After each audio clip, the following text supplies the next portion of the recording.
Hello, hello family. It is your boy, Optimist Sniper. Bienvenue dans les résultats du Weekly Market Outlook de la semaine du 30 octobre, si je ne me trompe pas, du 30 octobre 2024. Ok, dans le Weekly Market Outlook, nous avions fait une prévision. Voilà une des semaines où le Weekly Market Outlook n'a pas été correct, d'accord? Ça veut dire les résultats que nous attendions, nos attentes n'ont pas été validées. Et ça, vraiment, ça fait très, très longtemps que le Weekly Market Outlook n'a pas été correct. Mais toujours est-il dit, c'est le game, d'accord? Dans le Weekly Market Outlook, je pense la journée de lundi, c'était ici comme ça. Qu'est-ce que nous avions comme prévision? On voulait voir le prix venir ici dans ce fair value gap. On voulait voir le prix faire ceci, d'accord? Pour le Weekly Market Outlook, c'était le meilleur scénario que nous attendions.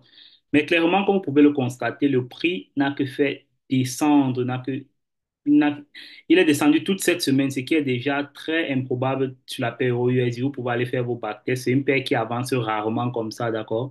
Cette paire, au moins, en avançant, elle prend au moins sur ses previous daily high. Même si elle veut faire un mouvement baissier, elle va prendre au moins, ne serait-ce un previous daily high pendant la semaine.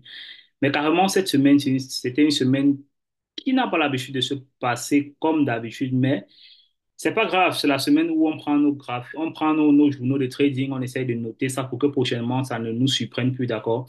Mais si vous avez constaté là dans mon graphique, vous voyez là ici là que pendant la semaine, l'équipe et moi, on avait déjà prédit clairement que le prix va continuer à baisser. Donc, on ne suivait plus ce scénario du début de semaine, là. Donc, clairement, on savait que la liquidité du Previous Monthly Low était déjà une liquidité à viser. D'accord? C'est pareil pour le DSY. Si vous regardez là sur le DSY, la liste de début de semaine sur le DSY, on attendait que le DSY vienne ici. Les graphiques n'ont pas été touchés, qu'il essaie de venir ici.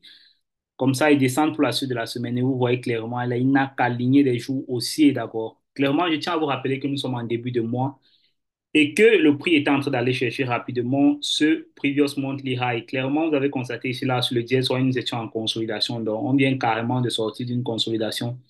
C'est pourquoi il faut toujours garder en tête que le prix reste roi, d'accord? C'est pas un fair value gap, c'est pas un order block, c'est pas un all high qui va arrêter le prix. Lorsque le prix va aller quelque part, il va aller, d'accord? Ça reste le marché des grandes institutions et tout ce que nous pouvons faire, c'est s'aligner à ce qu'ils font, d'accord? Et cette semaine, clairement, les résultats n'ont pas été positifs, les résultats ont été négatifs parce que nous avons agi en fonction de notre weekly market outlook. La journée si je viens dans nos exécutions de la semaine, la journée du mardi, si je me trompe pas, ouais, la journée du mardi, nous avons eu à prendre un buy quelque part ici, qui a résulté à un stop loss que vous pouvez voir ici comme ça. Si j'ai ça ici, nous avons pris un buy là, ouais, on a eu un stop loss ici. Et nous avons pris un deuxième buy ici, là, nous avons eu un stop loss. Clairement, le marché n'avait aucune tendance à vouloir se retourner, d'accord? Nous essayons d'anticiper un quelconque scénario de retracement, mais hélas, nous n'avons pas eu de scénario de retracement et ça arrive, d'accord? Il y a des semaines comme ça. Clairement, la semaine a terminé négative avec deux pertes successives, d'accord? Une de ces semaines, ouf, les résultats ont fini au rouge, mais c'est la routine en fait, d'accord? On peut terminer une semaine en négatif, on peut terminer un mois en négatif, on peut terminer une année en négatif. C'est pas, it's not a big deal, c'est pas ça le souci, d'accord? Le souci, c'est de durer dans le long terme. Maintenant, déjà que cette traite-ci, vraiment, pour être clair avec vous et pour être sincère avec vous, cette traite-ci, j'ai eu à violer certains de mon plan de travail, d'accord? Je vais pas trop entrer dans certains détails ici, là, mais je pense que ça, c'est un travail que je vais faire avec l'équipe. Donc, clairement, pour les résultats du Weekly Market Outlook, les résultats sont terminés négatifs. Vous avez vu, le Weekly Market Outlook n'a pas été correct. Donc, quand c'est pas correct, on termine négatif. Régulièrement, parfois, c'est pas correct, mais je m'adapte rapidement pendant la semaine. Et cette semaine-ci, j'ai bien voulu m'adapter. Je savais que ce que le prix devait faire, mais toujours est-il dit que j'ai pris un SL. D'accord, deux SL en fait, successifs. Pas grave, pas grave, pas grave. Le money management nous a aidé à pouvoir prendre une perte de pratiquement 1,5%.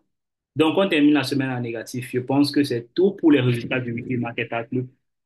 Et on se retrouve dimanche pour un nouveau Weekly Market Outlook et on verra bien ce que ça va donner pour la suite. OK, it was your mentor, Optimist Sniper.